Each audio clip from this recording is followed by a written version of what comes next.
What's up, everybody, and welcome to Steel Sanctuary Podcast. I'm your host, Dave Rivero from SteelSanctuary.com. I'm here with Trent and Dave. Clearly, Dave didn't tip us off to the open. We were kind of surprised. I told you I had a couple surprises for you guys. Kind of broken Surprise! up with that one. Holy First shit, of all, that was funny. Everybody just got a gift on this it's Friday a gift, all evening. right. AI created picture of us. Oh, I don't know how I feel about mine. I'm not overly crazy about that, to be honest. Don't even get me started on mine. That was the most accurate I could get. It was bad. Fucking hilarious. All right, you ready to start with some news, Davey? Maybe. Okay. If I could find it. Would you like some help? How now, brown cow? How now, brown cow? How now, brown cow? I'm on right now. I don't believe you. So, it was Jordan Tyson's pro day today. I don't think the Steelers attended. Did you guys I hear didn't that? see anything confirming it. Yeah, I don't think they were there. I did hear from Dane Brugler on a podcast. He wasn't going to do any testing, just run routes today. So, and it apparently went really well because people are saying he's not getting out of the top 10 now, which is fine with me. He was never getting out of the top 10. Oh, if he didn't work out at his private workout. Let me rephrase. Should have never gotten out of the top 10. Look, and I want to be clear. I think he's a very good wide receiver. I don't want people to think I think he sucks because I know he does not suck. The only thing that I'm concerned about with him is the injury. That's it. Tyrone says 5 to 16. I did hear that on X today that they, but I heard a bunch of people say though he's not getting out of the top 10 now because apparently he ran the routes well and looked pretty good. So they just needed to see him moving. They didn't care about the testing. They just needed to see he was active. That was it. I mean, I'm being for real. I mean, that's all these teams wanted. They wanted access to him. Yeah, he hasn't done anything the whole freaking offseason. And they just wanted to see him move at all, just period. Yeah. Yeah. I mean, you can't go the whole offseason without working out unless you're really injured, like seriously injured. So this is good for him. I'm sure it did wonders for his draft stock. The coordinators did interviews today. I will do more about this on Sunday. I didn't have a lot of time. It just came out today. But the one thing that did catch my eye is Patrick Graham calling Jalen Ramsey a chess piece that he's excited to work with. So any hope of ours that he was going to be traded or moved after the draft or during the draft, he's going to be here, boys. They're excited to move him around. Mm-hmm. He's going to be like their little toy on defense. Unless they're just playing games. Could be. I don't know. I saw some of the snippet of Graham talking about him, and he seemed generally excited. Let's see, Cody. How are we ranking? Yeah. It's funny. Here we go. And then Tyrone says, Cody, shut up. I mean, Cody's not wrong. Oh, come on. Here we go. Don't make me bust out the Ohio State schedule. Don't make me do it. It's bad. Anyway. Don't make me bust out your 25-year-old quarterback going back to college. Here we go. And we're off. We're not going down that rabbit hole, Bob Light. What else do I have for news here? Stuck that in there. That's good. They announced 3 former Steelers are going to be announcing picks at the draft. Jerome Bettis, John Stallworth, and Joey Porter Sr. That's going to be awesome. 4.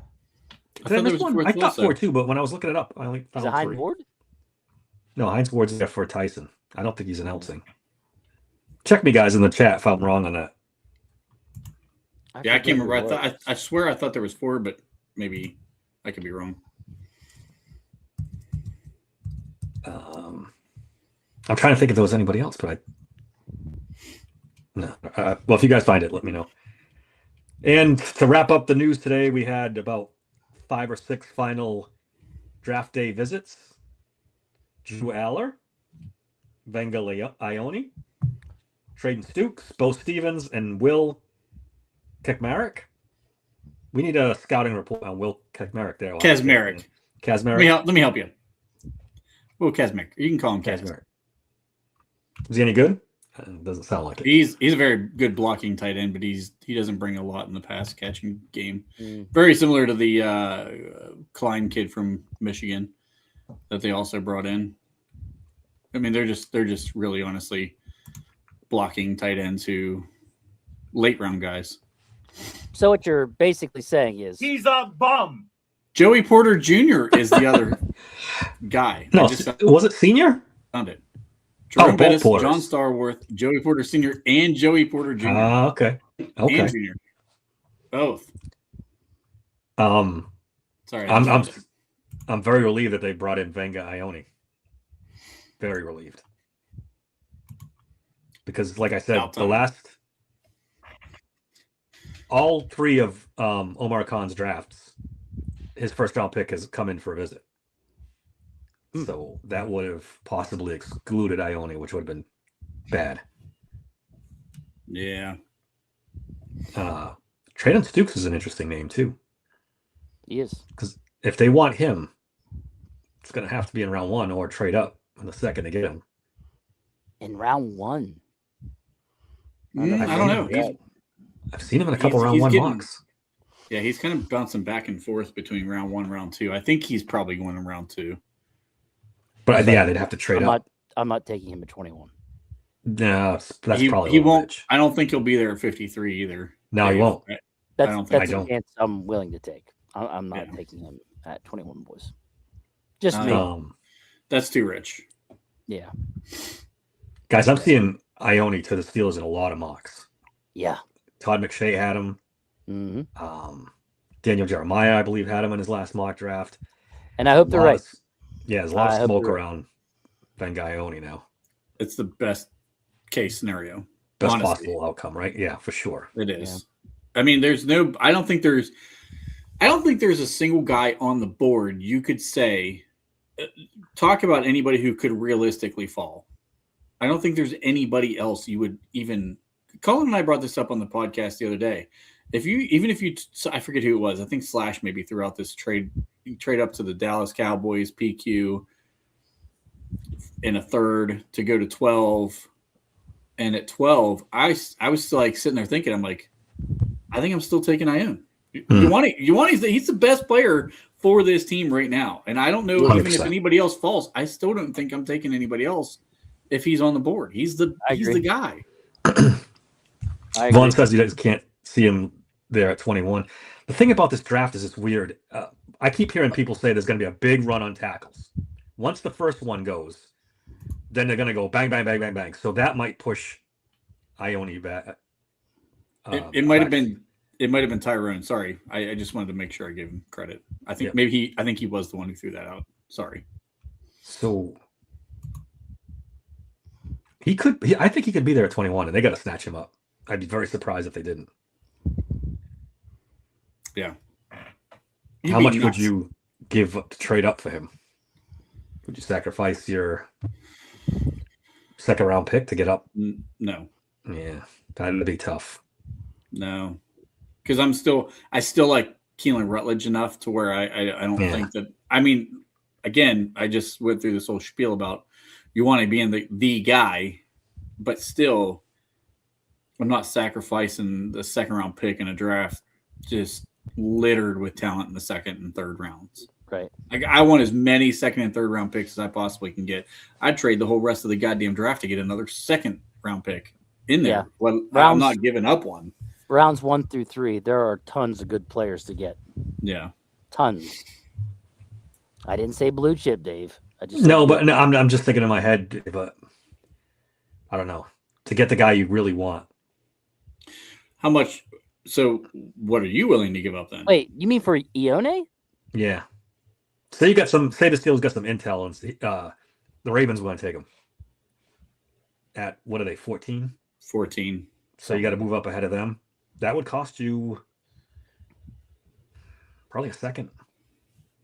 What, 2/3 and something else? I might do 2/3. Third and fourth, maybe?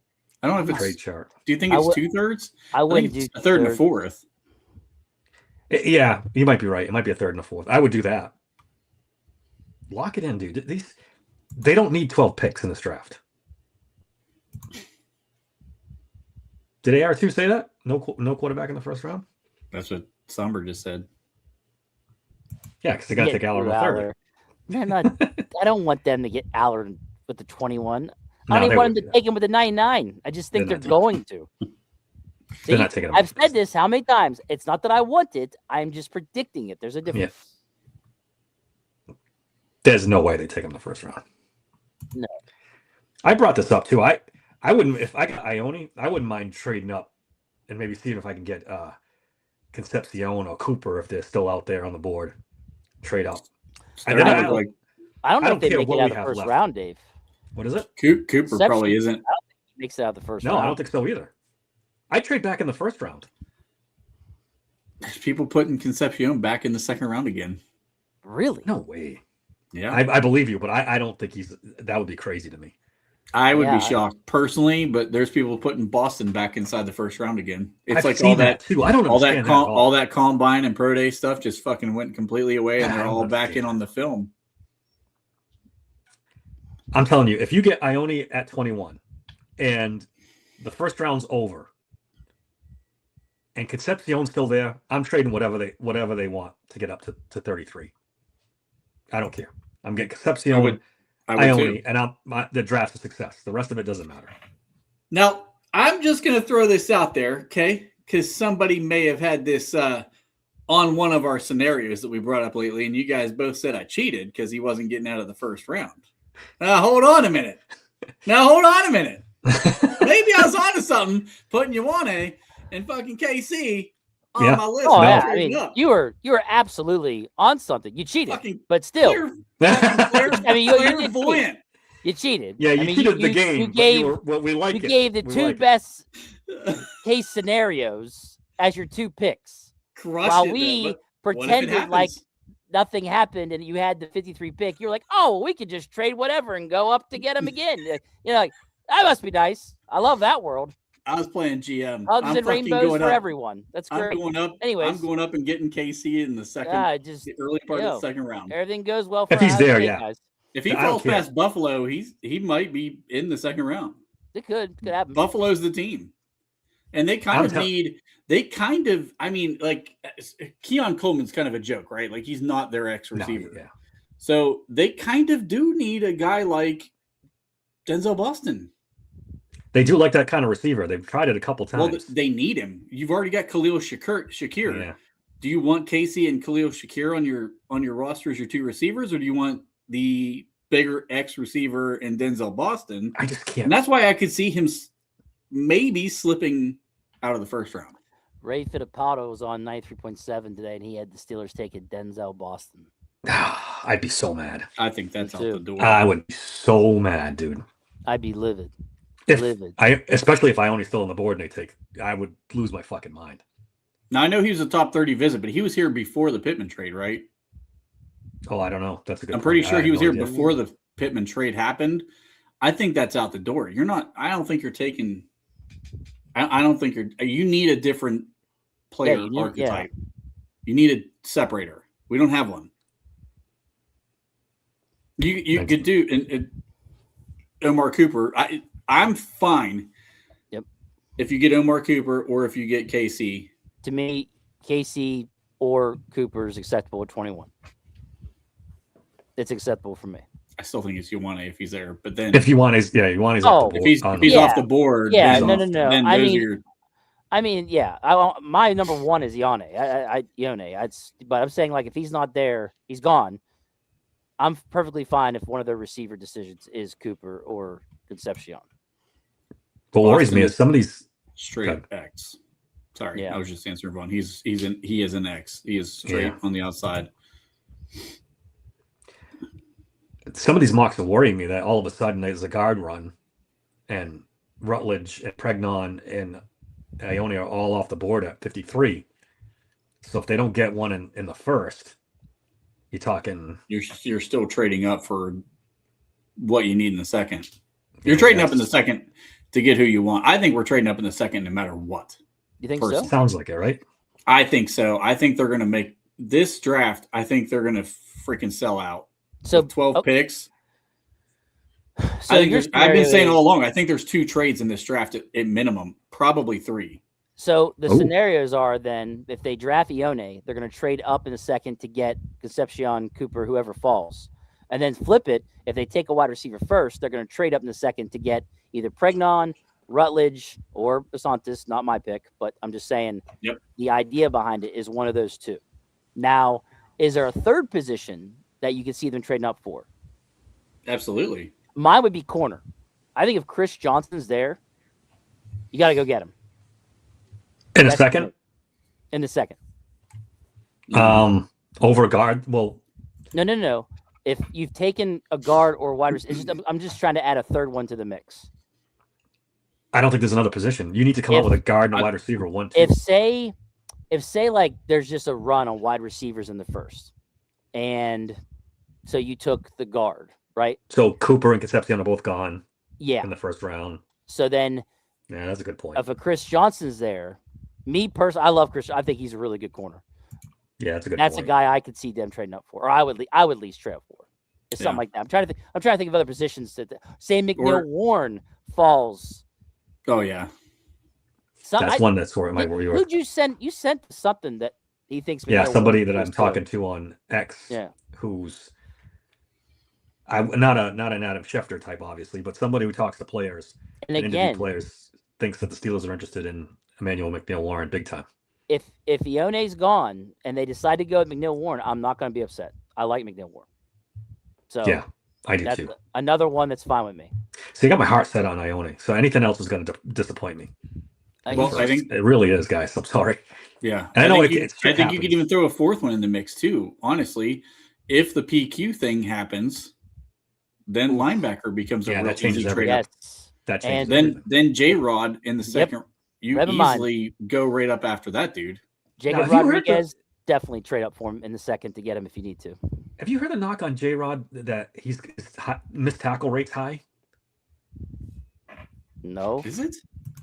I heard that on one of the podcasts. You guys have got the PFF Plus. Look that up. Oh, I'm pulling it right now. Give me a minute to. I knew you wouldn't fail me, Trent. I knew. I don't remember that. I'm not saying it's not true. He has shorter arms. 13.9%. He's kind of in the middle. He had 20 missed tackles. But for a middle linebacker, I don't think that's a terrible number. Can you compare it to other linebackers? Yeah. Let's do top linebackers. Let's go CJ Allen because he's another guy who's been 7.8 missed tackle rate. It is definitely better for CJ Allen. Damn, that is almost half. So CJ Allen had 71 total tackles as opposed to 94 for Jacob Rodriguez. Yeah. So even though it's half, like he made a lot more tackles. Who else is in the top there? We ain't even looking at Sonny Styles because that dude doesn't miss tackles. No. Jake Galday had 10, but his missed tackle percentage is 9%. He had 70 tackles. So again, like I get it, like the number is higher, but the dude's making so many more freaking plays than the rest of these dudes. Yeah, it sounds like he has more. He has so many more attempts. 58 tackles, 10 missed tackles for Josiah Trotter. He's the next guy on the list. Kyle Lewis, 10 missed tackles, 60 tackles. I mean, you're talking about a guy who's got 24 more tackles than every one of these guys on this list. Yeah, see, this is the other point they brought up. Even Sonny Styles. So 2.2% on 71 tackles. Wow. He missed two the entire year. Damn it. And what they brought up was the arm length could be an issue at the NFL. He's got 30 and 7/8-inch arms, which is 11%. 11%. Oh, wait. Tyrone Asprey-Hill Jr. Hold on, I switched. Let me get back in there. So maybe he's not the slam dunk, star we think he's going to be. Anthony Hill Jr. is 4.5%. He had 3 missed tackles on 47 total tackles. He also missed 3 games. That's half of what? Oh, he missed 3 games though. Yeah. 14%'s high. It's high. Listen, I like the guy. I get it. I like J-Rod. I like J-Rod a lot. Yeah, but 94 tackles, that tells me he had way more attempts than everybody else. So he had way more chances. Yeah, well, that's why you do percentage, right? Yeah, but if you're getting 100 and let's say 120 chances, and everybody else is getting 80 chances, like you're going to have a higher tackle rate. how many times is he just getting there enough to be credited for a missed tackle where other guys aren't even getting to the spots? You could make that argument. You could definitely make that now argument. Sonny Styles is a little different. Sonny's like, I don't know. I honestly, the Texas Tech defense wasn't that far off from the High State defense. I think they were. No, that was pretty good. There's a lot of talent on both sides of those two teams. So I just think it's misconstrued. Vaughn, if he falls to 53, it's a no-brainer. Yeah, I'm talking. This is in terms of him going 21 or trading up. Yeah, I'm just talking about guys that you trade up for in the second. Yeah, that's I don't. Yeah, that's why not going to be at 53. He won't make it to 53, Vaughn. Period. J-Rod? No, probably not. Listen, I don't know. The other problem, I can accept 13% as a missed tackle rate if you're getting me the ball 9 times last year on strip sacks. Yeah, he had forced fumbles. I mean, he had like 9 forced fumbles. He had 4 interceptions, 4 interceptions last year. Whatever it was, I don't know. He had so many turnovers. Was making one-handed interceptions, leaping over guys trying to tackle him en route to a pick six. Like, this guy is much more than just a tackling. This guy's got it all. And the other thing, I'm not 3% more than some of these other linebackers. Ooh. And the other thing about it. Some of them. But when they say they got 47 tackles, Sonny Styles was 2%. It's like quadruple. Yeah, right. But what I'm hearing, he had more tackles than anybody else. That means he had more chances to miss. So have these guys. How many tackles did Patrick Queen have? We kill him from missed tackles. True. He almost had but his tackles were way downfield. Like, how do we know that J-Rod's were? I don't know.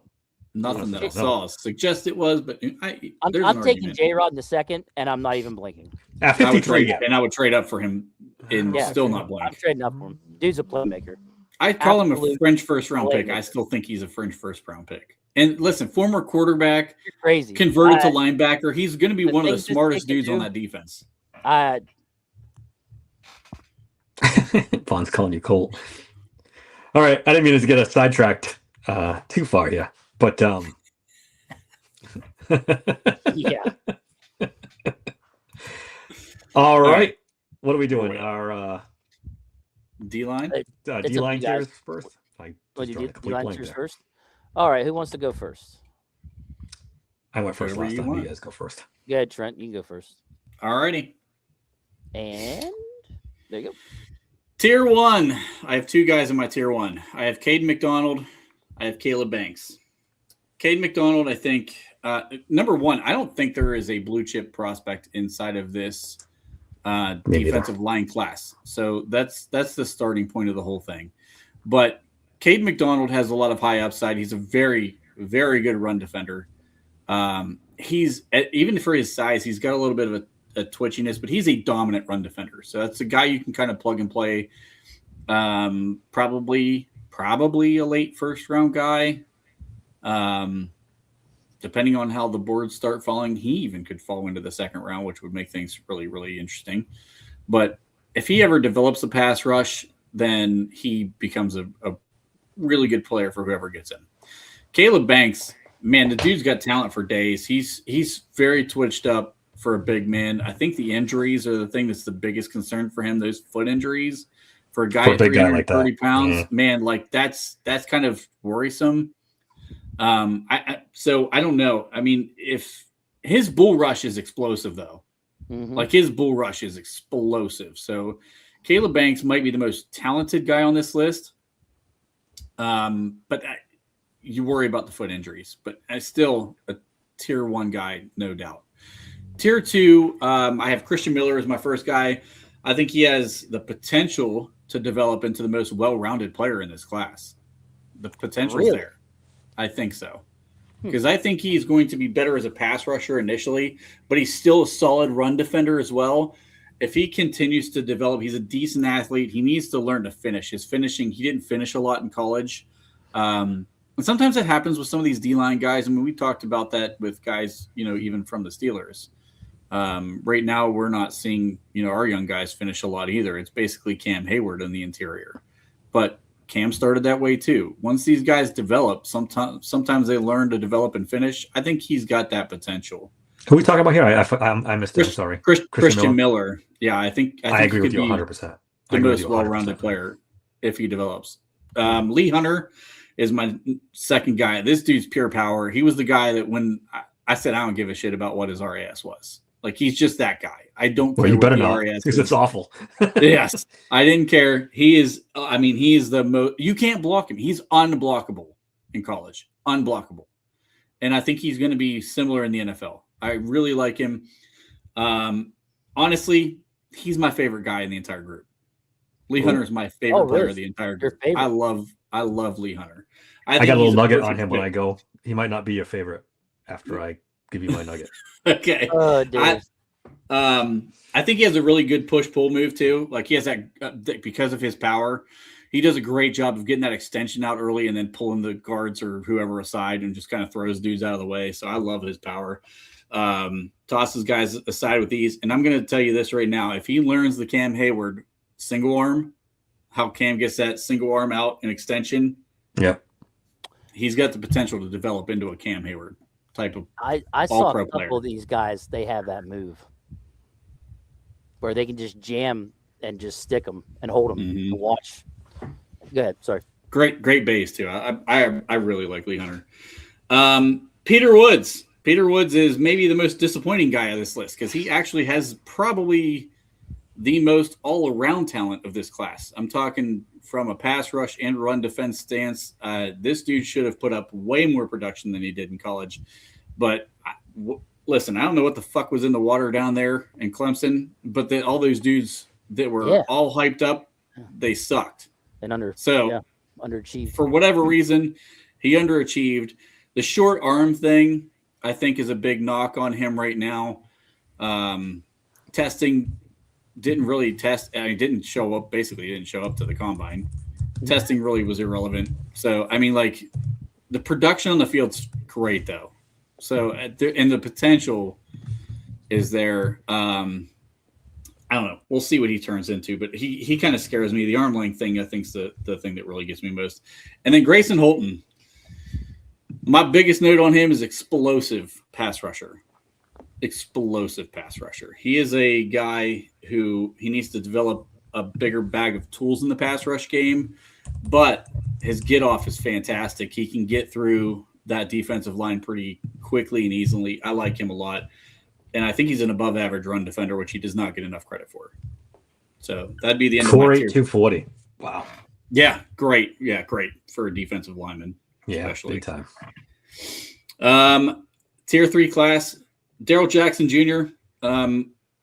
I think I'm on the other side of the consensus on him. So I actually think his eyes are in the backfield a lot in run defense. So he's clearly, his specialty is in the run defense game. Like, he doesn't bring a ton to the pass rush game, but I think that he does a great job of kind of keeping his eyes in the backfield, and he uses his length pretty well to neutralize some of the guys who are guard, center, whoever is trying to block him at the time.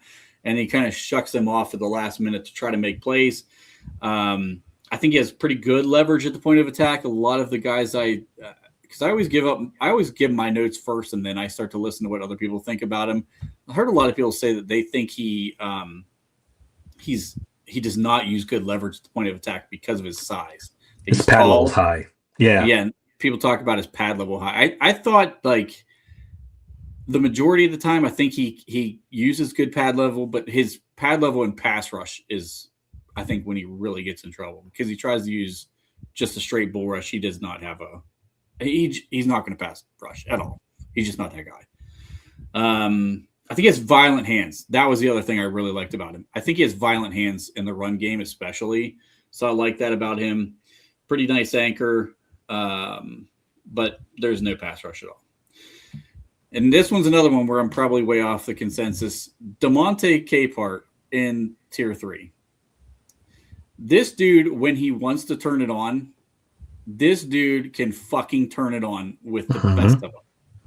I mean, like, the utilization at Clemson was minimal until this year. I don't think he had more than 100. I can't remember now off the top of my head. I didn't put this in my notes, but I don't think he had more than 150 snaps any year until this season. You're right. this season they limited some of his snaps a little bit, and I think that's the only reason why he's so far low. I think if you get this guy in with a trainer to just work on conditioning, this dude has the potential to be just a dominant guy, because this guy was fucking explosive all over the field. Pass rush, run game. When he wanted to be the best guy on the field, he was the best guy on the field. It was crazy to watch it. And he was, of course, the darling at the combine because at his size. Yeah. He killed it. In the 4.8 something too. He had a 10 RAS score, right? Yeah. 10, I think. I mean, and he was a former 5-star. I think dude was he was another guy I think had great vision in the backfield. So I think he's gonna be a massive sleeper. So I basically put screw the combine tape. He's just great. The tape is great. Like doesn't matter how well he did at the combine. The tape is great when he's on the field. Next guy, Rayshon Benny. This is the one where I think Dave's going to get pissed. Sorry, Dave. I said forget the stats. His rip move, along with his ability to set up the pass rush, could make him a plus level pass rusher at the next level. So the stats don't really support that. I think he had 2 sacks this year. But I think there's an arsenal in his pass rush game where it could be there. And I think he could be a plus size guy at the next level in the pass rush game. So he's got a high level potential as a 3-tech. Struggles to find the second move when his first move fails. He doesn't disengage blocks well, especially in the run game, as much as you'd like to see, which is why I think he's where he's at. I actually see a little Milton Williams from him. Like I think there's some Milton Williams in that bag. Just the way he's able to squeeze through pass rush. He can move up and down the line, I think. Dominique Orange, Big Citrus, already an A-gap player who has a lot of 3-down looks. That's his nickname, Big Citrus. Yeah. You never heard that before? No. Yeah. So he already gets doubled a good bit in college. He's pretty used to that. So as far as like having 3-down linemen, he's a clear fit for our scheme because they ran a little bit of that kind of look in college. I think he plays with pretty good pad level. He's more athletic than you think for a guy that size. Needs to learn to play with a little more patience and diagnose plays better was my biggest note with him. I think sometimes because he's got a little bit more athleticism for his size than most, I think at times he tends to try to jump the gun and like make a splash play, or he needs to stay patient. And sometimes it kind of killed him in the run game. He ran himself out of position at times. So tier 4, get down to into my list here. Caleb Proctor. He's more of an undersized guy in this class. I think he might be the smallest guy on this list. Yeah, was he the one to weigh 280? Yeah, he's about 280, but he is really, really explosive. He's undersized for the interior. I think he fits more as a nice 4-3 end. Had a great game against LSU, which was their biggest, obviously their biggest opponent this year. He had a great game. He was a monster in that game. He destroyed LSU. And I think he has a really nice pass rush arsenal too. I didn't spend a ton of time on him because I feel like he's more of an end, and we're not going to draft this dude. Chris McClellan, balanced player against the run and the pass. Nice club swim move. Remind me a lot of what Keanu Benton does really well with that club swim when he does his. I think that he's a good guy. Also, somebody said I forgot Corleone. My bad, I did forget Corleone. Corleone's, he's fine. He's fine. I liked him more than after I started watching the tape. I kind of fell off on him a little bit. Still in the tier 3. Pad level gets a little high, I think, with McClellan, though. He's got potential, but I think he gets the pad level a little too high, and I think that's an issue for him. I think that's another thing where it gets him off his spot, too. But his base can be decent. The club swim move in the pass rush game, I love that. And he uses it sometimes in the run game, too. Dave, I'm surprised you've not talked more about this dude. Xavier Harris is like the most fucking interesting guy on the list. 6'8", right? 6'8". He's the biggest 3-tech in the class. I don't think he's a nose. Yeah, I don't. Even though his size suggests it, he's 6'8". I have that in my notes too. Like he's a 3-tech. Nose, literally. Yeah. Like it's nuts. So I think there's a package to work with him. he definitely needs a lot of refinement, and he needs to understand. But like, I mean, dude, he can get PBUs with that height like crazy. I mean, he is so big, and he kind of bullies his way in. He needs to learn. He needs to learn to use his hands a little better, I think, at the next level, because he's not going to get away with some of the things he got away with in college. Once you get to the NFL, the linemen are just better. But, man, he's so interesting just because, I mean, how many guys at 6'8" do you really see who can play as a 3-tech? It's so rare. Great size to him, though. When I said I had a nugget on Lee Hunter, I misspoke. It was on Xavier Harris, and I'm glad I looked it up before I said it. Oh. He's got 2 arrests, one for beating up his girlfriend, and another one for drunk driving. So he's on. Like I said, Xavier Harris is not in my tier 4 category. he's on a lot of people made this slide. He's a hell of a football player, but hot garbage now. I think he pulled a gun on his girlfriend, to be more specific. So he's well, at 6'8", he probably pulled a gun from across the room and still put it up toward the temple. Steel oils all in. His arms are fucking ridiculous. Address him now. Now, if he's sitting there in the 5th, 6th round, maybe you put him in some anger management, bring him in. Yeah. Hey, call Mike Tomlin. Tell him to fix him. Hey, man. Yes. Be a mentor to this kid. Thanks. And then my last guy was Tim Keenan. So Tim Keenan has a fantastic anchor. This guy's a run defender, obviously. I think he absorbs double teams pretty well without getting forced off his spot. He might maybe be one of the best in the class at absorbing double teams, which is why I think he could be a guy who fits on the nose with us really well. Technique's kind of a mess with him. There's times where, like, instead of using his hands and getting a punch out there, he gets tricked by the play, and you think he's about to get blown off the ball, but he just anchors down. Like, I've seen at times he twisted sideways and absorbed a double team, like sideways, not using his hands at all. And I'm like, dude, if you just learn any technique at all, like, you could be a really solid player. That's the limit. But he's got a lot of work to do. He's probably not anywhere near a day 1 starter. But I mean, I literally have in my notes, his hands are non-existent. They're nearly non-existent. But if he learns to use them, he gets with the right organization and the right defensive line coach. You know, he's a powerful guy. I think he actually has a pretty good first freaking step too for a guy his size. Like, you know, athletic profile is not great, but man, he has a great anchor. I think there's something to work with there. He'd be a nice late round pick. He's got some weird measurables. He's only 6'1", but he's 327. Mm-hmm. Big boy. Mm-hmm. And his arm length is on the 1 percentile, 30.5 inches. Well, that's okay. You don't fucking use them anyway, so you don't need them. He's a weird dude. He is. 6'1", 320 is like a freaking fire hydrant. All right, Dave, you want to go since I forgot the absolute slide, so I have to actually go in here and do it. There we go. All right. I actually put Christian Miller in my tier 1. I was really, really impressed with him. I like him a lot. You and I are drastically different on that. To me, guys, Caleb Banks is the best defensive tackle in this draft. It's not close. The problem is the foot injuries. You can't.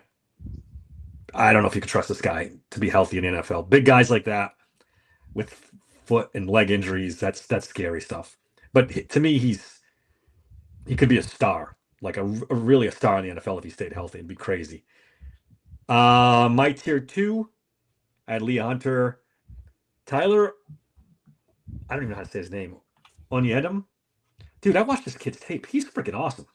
I missed him until you put him on the list. I was like, who the fuck is that? Did you get to watch it at all? He wasn't even. I tried, but it was this morning.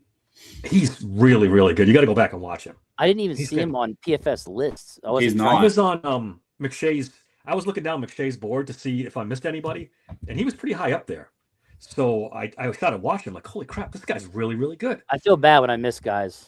Like, yeah, I do too. Like, if you're putting him in tier 2, I feel pretty bad that I missed him. This is my own thing because I'm going to tell you guys, I don't like this class at all. I think it's a shitty defensive tackle class. Honestly, no, I'm on the opposite end. I think it's pretty good actually. But go ahead. I don't know, man. I didn't see a lot I liked at all. Grayson Holton, like Trent went through all the stuff. He's just too small, I think, for Steelers. I think so too. He's a lot of these guys don't fit what the Steelers look for. Well, so it's hard. What's his measurables? I wrote it down in my notes. Hold on. I should have like my notes. We're talking 300 plus, or are we talking below 300? He's below 300. He's definitely below 300. I think so. Are we talking like 280, like Caleb Proctor? Was that the one who was 280? He was 6'3", not 293. Okay. Yeah. And his short arms, 31 and 1/8. Okay. So that's Steelers like 33, 34 inch arms minimum. So he's not a nose, sure. Probably not. No. Definitely not, actually.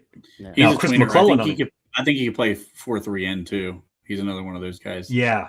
He might be better there than in a 3-4, actually. Chris McClellan, on the other hand, is exactly what the Steelers look for. He's 6'4", 313, 34-inch arms. He ran a 5.05 40, and he had 6 sacks in his career at Missouri. I really like him. I saw him. I started going once the combine over. I started looking for what the Steelers look for: the arm length and the height, stuff like that. And he stuck out. And I went and watched tape. Chris McClellan's pretty damn good. Tier 3, DeMonte Capehart. If I'm drafting anybody after the first round, it's either McClellan or Capehart. Those are my two guys. Capehart's got big time upside. Big time upside. Like we said, the 10 RAS score, the tape's there. Now, people said his he gets tired fast, and his so that's something to look out for. When you were talking, I was thinking, I think he had less than 200 snaps in 2 years at Clemson before this year. Yep, it was like weird. It's because they didn't want. They were afraid to use him too much, I think. He had 6 years at Clemson, by the way. Yeah, he had 246 in 24 and then 174 in 23, but he had 374 this year. All right, that's what it was. So less than 300 or 347. I'm sorry, 347 in 2 years. Darrell Jackson, when I watched him, guys, he's strictly a nose if that's what you want. A run plugging nose, I guess that's okay. I was a little underwhelmed with him too. Me too. Dante Corleone, I liked. He's okay. Where are we going? Tier 4. Zane Durant, guys. I know he's not a Steeler, but this dude's fun to watch. Yeah, I didn't put him on my list because he's small and down further for me. Yeah. It's the same thing with Caleb Proctor, too. Neither of these guys are Steelers guys. They're both small. No.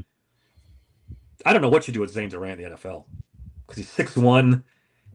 He's not even 300, right? But, man. Oh, he's 6'2", 290. 33-inch arms. 4.75 40. It's ridiculous at 290. I like Seven Easton. He's another guy with the arms. Oh, I just noticed you have Eastern on here. Okay. Yeah, he's another guy. He's 6'4" and the long arms. Not bad. Late round thing. And then this guy, Jordan Vandenberg, he scored a perfect 10 RAS. I saw the RAS guy post him like 3 days ago. The perfect RAS. Dave's all. There's not a lot of tape. But what I did see was pretty good. I think for a day 3 guy, maybe you take a shot at him.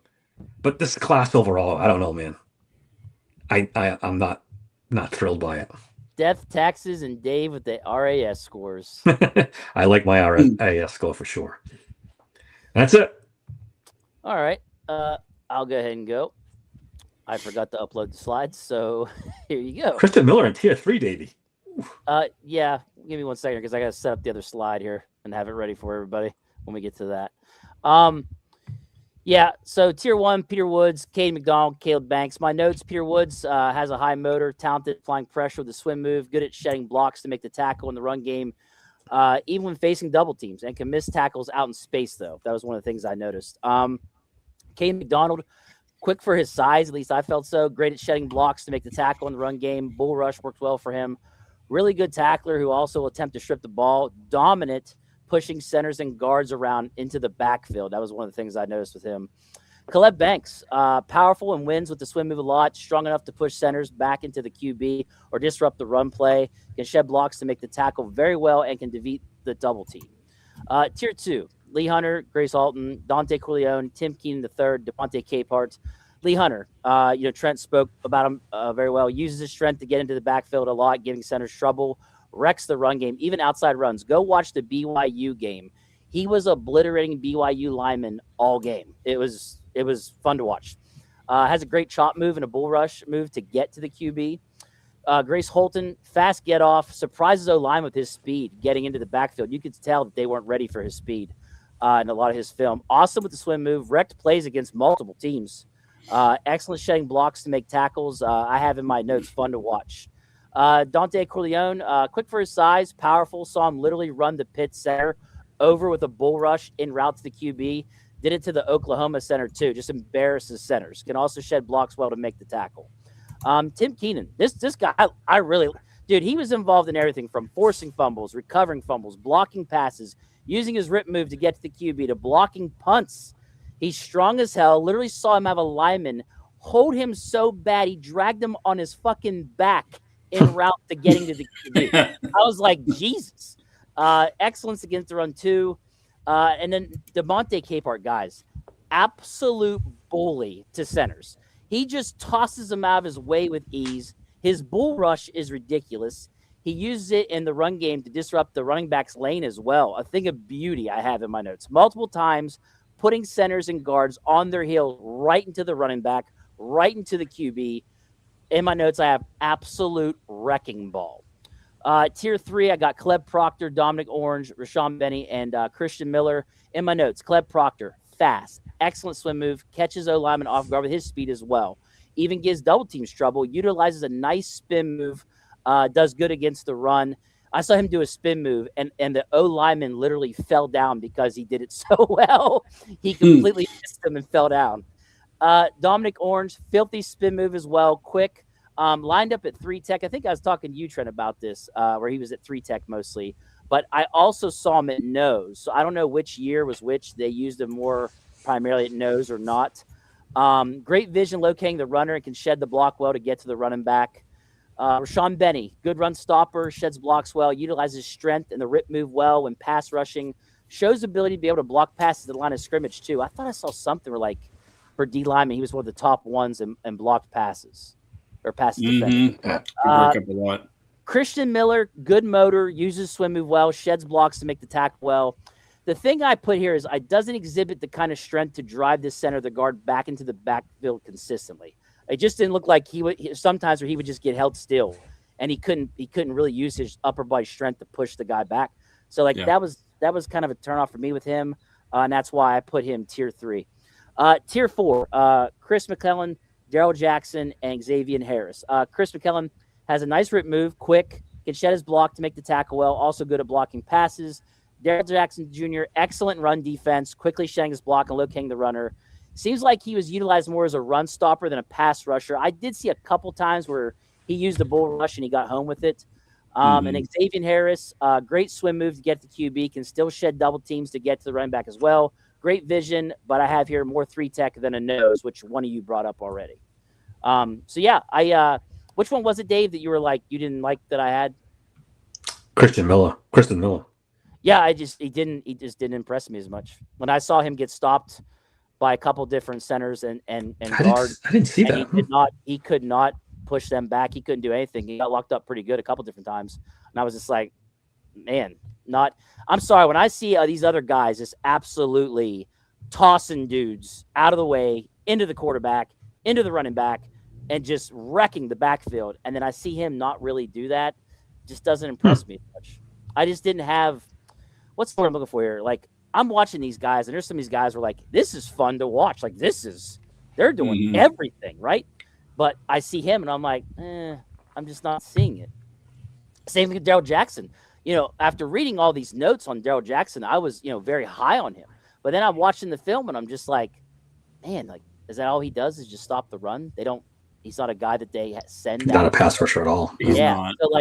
So for me, like, if I'm going to spend a high draft pick on one of these guys, I want the whole deal, man. Like, I don't want these one-dimensional guys. It just depends on need, like what you need. You know what I'm saying? Like, we need help against the run. So, like, if they take Darrell Jackson, I'm not going to be upset as long as it's in, like, the 3rd round or later. But if they would say take him in the second, I might be a little upset about that. Yeah, that's too. But that's where he might go, unfortunately. Yeah, I don't think so. I wouldn't touch him before the third. He's in the third round. Yeah, you think so? Good. I wouldn't. Yeah, I'm okay with that because he's a one-dimensional guy. But a one-dimensional guy. Yeah, absolutely. Yeah. Just Dominic Orange, Cora.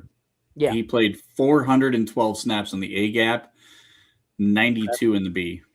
Okay. So he's primarily an A gap. Yeah, nose tackle. And then Grayson Holton, I think, was the guy I kept trying to think. I heard a comp for one of the guys, and I couldn't remember who it was. It was Grayson Holton. I heard somebody, I think it was from one of the stock exchange podcasts, those guys that used to be in PFF, that left PFF, called him Kobe Turner from the Rams. Kobe Turner, okay. Yeah. Similar stature, quickness. Yeah, I thought it was interesting. You know what I read today? Peter Woods was on Bruce Feldman's freak list. They said last year, before the season, he ran a 4.85 40 and jumped like 40 inches. Why didn't he work out at the combine? You said Caleb Proctor? No, Peter Woods. No, Peter Woods. Oh, Woods. Oh, wow. Why did this guy work out? I don't know. If you can do stuff like that, what are you doing? He's probably, he's the weirdest guy. Just for that alone, I don't think this entire list. Doesn't even sound like he's competitive. Man, he gets after it though. On the field, he has potential to be an absolute game wrecker. Oh, he was top 10 prospect coming in this year. And I see why. When you watch, you're like, whoa. But interesting, all these different things. He'll have moments of just pure brilliance where he looks like a top 10 pick. Yeah. And then he has moments where you're just like, who the fuck is this guy? Like, and I mean, that's so why weird. I put him in my tier 1 because I don't think you guys did. No, I didn't. The potential with him is pretty high. That's why I put him in tier 1. Yeah. I mean, if you get the best version of Peter Woods, two. He's definitely tier 1. Yeah. I'm a little upset neither one of you like DeMonte Capehart to make him tier 2. That dude, Jesus. I put him in tier 2. Oh, I thought you didn't. I thought you did tier 3. Did I have him tier 3? No, tier 2? Wait.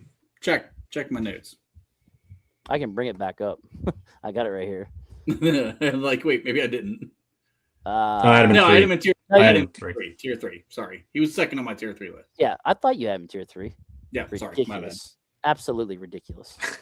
I should have put him in tier 2 because it's the conditioning thing. Outside of the conditioning thing, that guy is ridiculous. He has so much potential. Yeah, I mean, give him to me, baby.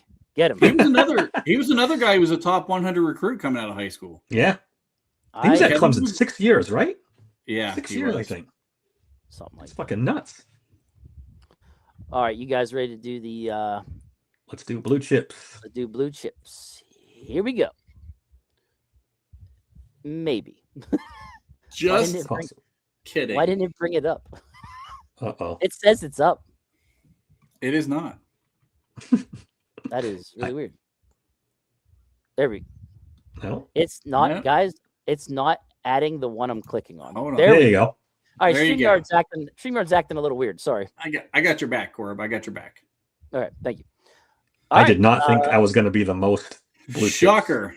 You fuckers are all giving away everybody a blue chip, and I'm the one who's the fucking hard ass of the list. You're an asshole, but yeah. Okay. I accept that. Who's first? I feel pretty strongly about mine. If you want to, go ahead. All right. I'll just go through my list. Jeremiah Love, Sonny Styles, Arvell Reese, Fernando Mendoza, Mansur Delane, David Bailey, Benga Ione, Francis Mayanoa, Casey Concepcion, Dylan Thieneman, Caleb Downs, and Kenyon Sadiq. The only one that I struggled a little bit with this was Sadiq, if he was a blue chip or not. But I think he's so much better than the rest of the tight end class, like by far, that I think you got to do blue chip. Yes, Flash. Casey. Still said we don't have Vega? I was like, wait, yeah, just we all have in Vega. The chat. I'm like, everyone has Vega. Guys, I'm going to tell you right now. I've said this before on the podcast. Casey Concepcion is going to be the best wide receiver in this class. Period. Full stop. 5 years from now, we're going to look back at this and say Casey Concepcion was the best receiver in this class. I can't go that far. I think he's going to be a good wide receiver. I think he's going to be a good wide receiver. But I'm not going that far with it. You've been in love with him for a while now.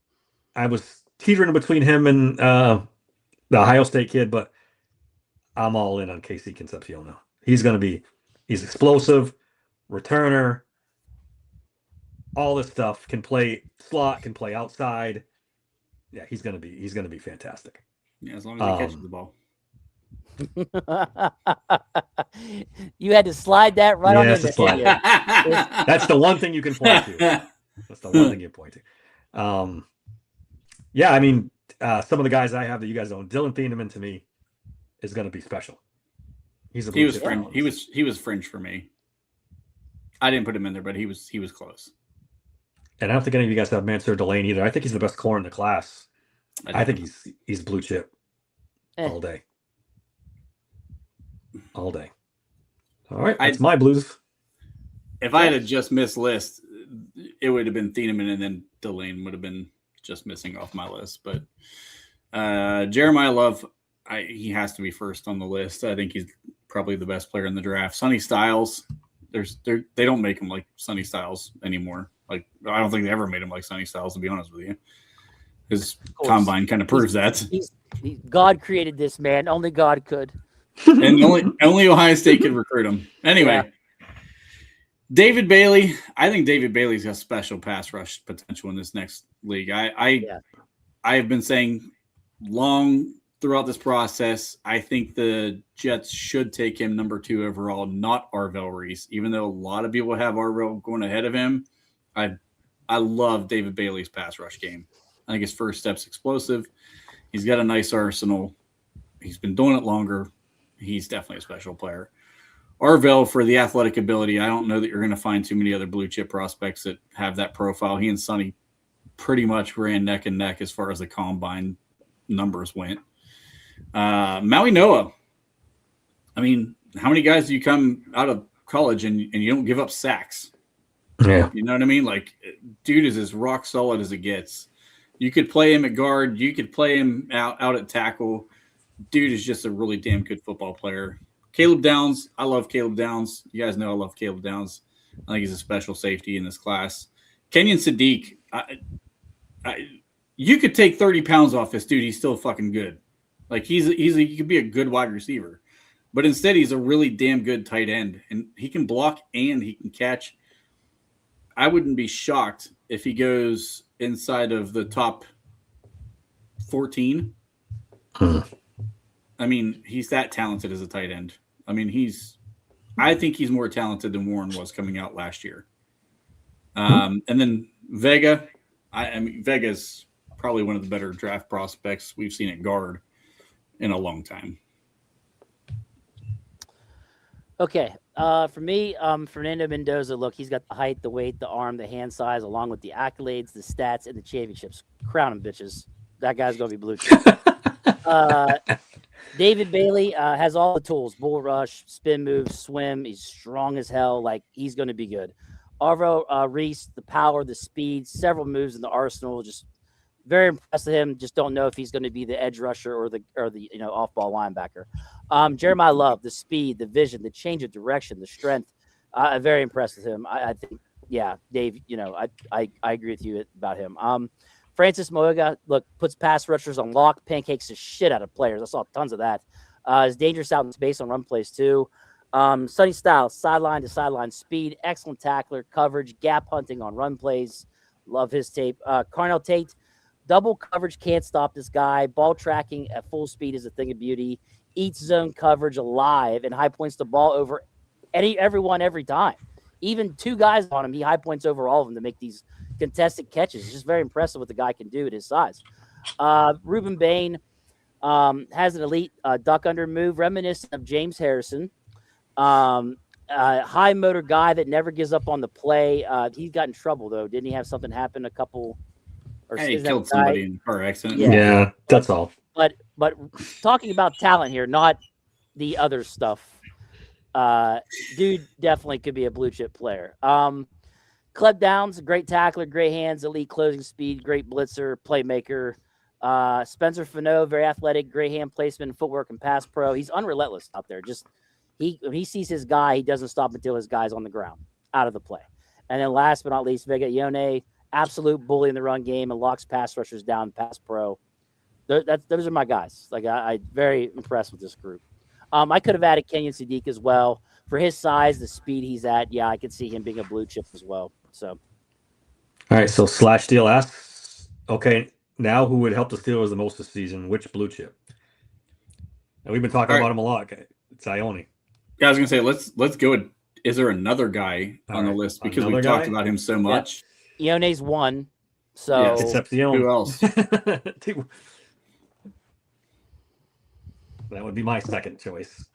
I mean, obviously the top guys. I talked about Love last week for 15 minutes. I think he could help any team. I personally go ahead, Trent. Go ahead. I was going to ask you guys a question about this because I think you're number one because you're going to just call my bias on it. If Caleb Downs fell to 12 and Dallas doesn't take him, is he a guy you would consider trading up for in this class as a blue chip prospect? Because he was on all of our list as a blue chip. Would you trade up for Caleb Downs? Because we don't have a true free safety in this class. All right. No, for our team, I'm sorry. We don't have a true free safety in Pittsburgh. Does it concern you at all that he's like average size, average athlete for somebody to trade up for? No. I get the football stuff. I get he's a really good football player. So he's the most intelligent player. So you're saying average. Field. What was his 40 time? What was his? He didn't run. He didn't run, but he probably runs in the mid 4.5 range. Okay. I would say he's probably going to be in the same ballpark as Emmanuel McNeil-Warren 40 time wise. But like, listen, man, if you watch that kid play, man. He can move. Yes, there's times he flashes through the screen and makes tackles, and you didn't even see where he came from. I mean, he flies through the screen, and you don't even know who the hell made the tackle until you see the jersey number roll over after the guy's on the ground. No, I get it. His play speed's fast enough, I think, for me. And he's so smart, man. You're not tricking that kid. Yeah, I don't think I'd hate it, depending on what we give up. It would depend on what we give up. Then it's the whole position overall, the trade up. You said the 12? I say if he makes it to 12, and let's say Dallas takes Thieneman and he falls, because I think they really like Thieneman. Bite your tongue, Slash. How dare you? How dare you? Did I not compare him to Polamalu? I dropped a James Harrison comp, and I'm surprised you guys didn't butcher me for that. But yeah, I tried not to. I bit my tongue. I missed that. What did you compare to James? Ruben fucking Bain, Mr. T-Rex. Yeah, man. Fuck yeah, dude. Man. He has to put two of his arm lengths together to get to James Harrison's arm. Don't do that. Don't do that, guys. Well, I mean, hey, they kind of had the same background. But yeah. So. Yeah. Troy Polamalu was an elite athlete. Yeah. Top of the food chain athlete. Caleb Downs is not that. Dude, I think you're underselling his athletic ability. Why didn't he test then? You don't need to. He's going in the top 10 as a safety. That's a cop-out. Okay, if he tests, how much higher can he go? He's being comped to the fucking 5th pick overall to the Giants. If it wasn't Ohio how much higher can he go? Oh, is that when he's projected right now? Top 5? Yes, they're talking about him going going to top 5. Dude, there's most of these guys are talking about him going 5th to the Giants. He's not going top 5. No way. No way. Okay. All right. We'll see. We'll see, Dave. I'm just saying it would not shock me if he's 5th pick in this draft. I don't know, man. So I'm going to say no, Trent. I'm not trading to 12. I wouldn't trade to 12. Somber is a great. Yeah, trading up for safety. That's what I'm saying. Trade up for safety. It's the position.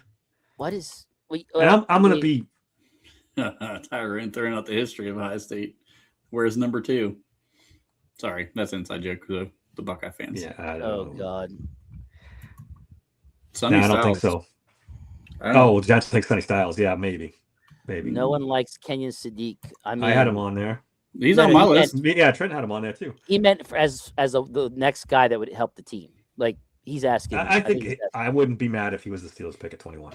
I would not be mad. I don't think I would either. I wouldn't either. I said this. Yeah. When did we do that? We had a show where we talked about that being a possibility, and I said I wouldn't be upset if he was the 21st pick. I think you just trade Pat Freiermuth after that. I think you can play both of them at the same time. I think you could like a power slot. Yeah, you could do both. I agree. Kenyon Sadiq is basically a wide receiver, guys. Yeah, that's what I'm saying. But he's a better blocker than Muth. He probably is a better blocker right now. Right. I mean, for real, that kid can block. It's not he's willing. He is actually a solid blocker. Yes. The answer I think he is an option as a slot. Yes. Somber doesn't care who it is as long as it's not Simpson. Yeah, no doubt. I'm with you, no brother. doubt, dude. I am with you. This is the first draft that I can think of that in a long time where we have a specific guy that we want for one specific need that we have. But beyond that, it's really honestly best player available. Well, let me ask you this. Are we downplaying the impact that if we're saying Vega is one, why are we not talking about Spencer Fano if there's a chance he would go to guard? Because I don't think he's getting out of the top 10. He's never done it? Or top 15. Colin and I actually had this discussion. I wouldn't be mad with him either. Who would you prefer? Who Fano or Ione? Yeah. Ione only because it's his natural position he's been playing. Yeah, I think take just this year out of the equation though, because you don't have the quarterback for the franchise moving forward. Think about this as a long-term move. Who would you rather have long-term even? Ione. Yeah, I don't. Yeah, I mean, it's a no-brainer to me. He's played the position like that's because you're chancing. You take a chance when you start moving these guys around that it doesn't work out. That's the part. Fano's good. Don't get me wrong. He is. Yep. However, at tackle, he's good. He's never played guard, correct? Yeah. No, but he's probably moving inside at the next level. He's definitely not definitely. I know that's the projection. He's moving inside. However, probably, yeah. That's why I'm just saying we have a guy that's been playing it. That's why I would prefer him, because you got to think about it. We're trying to draft a plug and play this year. Yes. So would you rather have the guy that you can plug and play is good to go, or the guy that you got to teach and develop and all that other stuff? I just think it's I don't know. Yeah, that's a good point too. It is Stevens because you're moving Dunker from tackle too. Yeah, I love Bo Stevens, and I agree. Like he's actually played the position; it's his actual position. It's a good debate, though. When Colin and I had the debate, we came up to the same conclusion. Both of you guys did. We were both. It was Ioane. Yeah, and it's funny because Fanu is like, I see him getting mocked to Baltimore a lot because Baltimore needs multiple offensive line positions. They need tackle. They need guard. He can do either or. David Taylor here narrated the whole draft, the whole second round draft pick here. Look at this shit. All right. Are we going to get Aaron Rodgers to sign before the draft? We only got 6. I don't give a shit if he signs it all at this point. I don't either. I'm so tired of it. Yeah, they do. I'm really sick of him. The Rats do need a center. You're right, Slash. They lost. What's his name? They do. Tyler Lindenbaum, yeah. Lindenbaum. And Fanu could play center. They're talking about it because he took snaps at the combine. We've talked about that once. Yeah, I think I brought that up. He's the guy where they don't know if he's going to be a center, guard, or left tackle, right? Mm-hmm. Yeah. Yep. That's kind of crazy. 3 different possible positions. I mean, that's... Well, it speaks to his athletic ability and how versatile he is, too. I mean... And out in space. When he gets out in space, it's scary. That's what exactly where I was going with that comment. Absolutely. Yeah. He locates and he hits his target.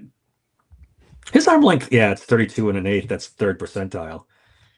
But 6'5", 311. He's a big boy.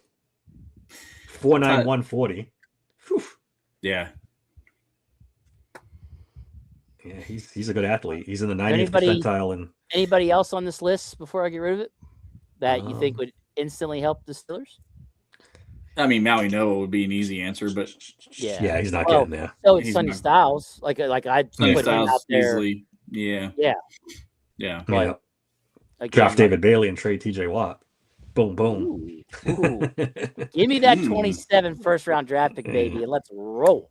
I think we might be able to talk the Jets into taking that trade. Just we'll trade you TJ, move right into the pick 2, draft David Bailey. Jets are dumb enough to do that, right? And they've made worse decisions. Yeah, I mean, they have. This new GM though, he's ruthless. He traded everybody to get draft picks. Yeah, he traded half the team away. Yeah, I don't know. The Aaron Rodgers thing's really fucking annoying right now. I just don't. I'm like, I don't know. I'm totally out. What is it? Is it Tuesday? Is that the voluntary workouts? Is it Tuesday? I gotta look it up now. Yeah, I think it is. Or Monday. There's three days. Is it Tuesday, Wednesday, Thursday, the day of the draft, or is it Monday, Tuesday, Wednesday? I can't remember what it is. I think there's 3 days where there's voluntary workouts before that draft. And if he's not there, voluntary mini camp is April 20th through the 22nd, which is 20th, 21st, and 22nd. Yep. Let me look at the calendar. That's Monday, isn't it? That's Monday, Tuesday, it's Monday, Wednesday. Tuesday, Wednesday. Yeah. Yeah, before the draft. He's gonna miss that. He's missing that. 100%. Then fuck it. Bye. That's what I say. Yeah. Bye, dude. I mean, bye. And I went Aller versus Howard for all the marbles, baby. The thing is, though, man, they're not doing. Steele's not gonna do that. They think they're gonna make the playoffs. They're gonna wait Aaron out for as long as it takes. Well, they think that they, in their head, they may think because they were just. I saw something on Twitter the other day that like. Something about in the quarterback room, like recently, they've been really, really impressed with Howard. He's been doing something. I keep hearing that stuff. They're really like, wow. And they're fine with going with him if Aaron doesn't come back because as recently as of the last 2 weeks, he's been impressing them. The new OC said he's already got a good grip on some of the playbook that they've put out. That's what it was. Angelique he did have Aaron mentor him for a year. Like, I'm ready to look. I'm ready to go. Howard 10-7, baby. Howard 10-7. Howard straight to the Super Bowl. Okay, you can say Howard's better than Pickett. Okay, well, that's we such don't a know fucking that low bar. It doesn't matter. That's where I hit the brakes. It doesn't matter. Okay, we don't know yet. We have no idea. We gotta watch first. Even if he's better than Pickett, big deal. So is 30 other quarterbacks, 40 other quarterbs, and 50 other quarterbacks. I mean, I get it, Mr. Steeler fan, but like, bro, it's a low you gotta bar. watch him play on the field first. I'm not ready for that yet.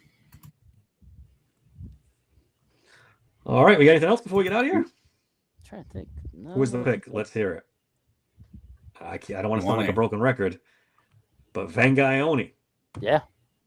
Right now, as I stand right now, when I do my final mock, which will probably be on Wednesday on the website, in case anybody's interested, and we still I think got it's going to be Vega. We got about 3 more shows until the draft? We got Sunday. Here we go. What was today? My days are all screwed up. Sunday, Monday, and then Friday, Wednesday. right? Yeah. Okay, so we got Sunday, Monday, and Wednesday. Yeah, 3 more shows. If we do one Wednesday, so, I think it's Ione. We're gonna do our final mocks on Monday show, right? Oh, are we? Yeah, we should. That's the last one. We'll all be together before the draft. Let's do it. Oh, so yeah, we do need to start. We do need to do our last. So basically, Monday will be a final mock draft Monday. Like we'll all have our own 12 players or whatever. I think I just made pick. The title of the episode. Yep. Trade up or stand pat. I think we stand pat at this point. In the first round. Did I send you guys a thing where the was it Matt Miller said that he estimates 8 trades in the first round? Yeah, I saw that. You sent that. That's crazy. That's going to be a fun fucking draft. Who are these people trading up for? If that's, where are these trades coming from? No, I think it's mostly trading back. Yeah, but somebody's got to want to trade up to trade. I think it's going to be harder to trade back in this too, because like there's talk that a lot of these teams inside the top 10 are wanting to trade out of the top 10. Yeah, nobody wants to come up because of the lack of blue chip prospects, but nobody wants to come up in this draft. No one's giving up 27 capital. Mm-mm. No. Anybody who has a vague need for a quarterback is trading any draft capital. And it's not even that. Get the wide receiver from Ohio State coming out too. There's a couple pass rushers next year. It's a really loaded draft. So nobody's trading 27 capital. Just another draft, another Ohio State wide receiver going. Oh, shut the hell up! Shut up. It's like, how good is it's like clockwork, guys. How good is the Texas kid? Because I heard somebody talking that he's really good. I can't think of his name. Do you know what I'm talking about? Wide receiver? Yeah, they just transferred there from another school. Yeah. Oh, yeah. The kid from Auburn. Yes. Yeah, he's Coleman. He's That's pretty fucking nasty. Yeah. He's just behind Jeremiah Smith as far as a prospect. Let's calm down for a second, okay? That's what I heard today. I'll be completely honest. Dead. All right, I don't know anything about him. Dead ass serious. That kid got held back so bad by that quarterback out there in Auburn. Yeah, Auburn's trash. He is immensely talented. Like, he is very, very immensely talented kid, and he's got really good size. He's gonna be in the running as wide receiver 2. Pretty easy. I think he's consensus wide receiver 2 going into this preseason portion. Yeah, he's a damn good player. Are we really talking almost about draft already? He almost went to Ohio State with Jeremiah Smith. Jesus Christ. we got, I don't know. No, I don't think Malachi Tony can come out, right? Doesn't he have? No, he was a true freshman. He's got one more. Yes, he's got one more. Yeah, he was a true freshman. That kid's fucking. Yeah, he's a lot of fun too. He was great in the playoffs. He was fantastic. All right. Anything else before we get out of here? No, I'm good. I don't know. I mean, if you guys want to go into 27, we might as well just start it. Don't tempt me. Nope. Don't tell me with a good time. I will go in. Somber's already talking about 27's wide receiver class going to be nasty. I'm sitting here thinking about how Ryan Williams is falling right off the fucking wagon. Yeah, let's simmer down now. It's bedtime. All right. We'll be back Sunday. We're going to do tight ends, and we're going to go over some the latest mock draft stuff. Jeremiah's got one out. McShay, Kuiper had an interesting one today. We got Sunday's show. Got to think of some other stuff too. I think tight ends and mocks, that'll take up a lot of time. Maybe one more thing. And then Monday we'll do our mock drafts. What else? Don't forget to like and subscribe, please. We're almost at our subscription number. Our goal, we're pretty close. We're 17 off. Tell your friends, tell your family, tell people we're less than 17. We're 13 now. I'm sorry, 13. Yeah, 13. We picked up. Hit that subscription button if you haven't already. All right, until next time.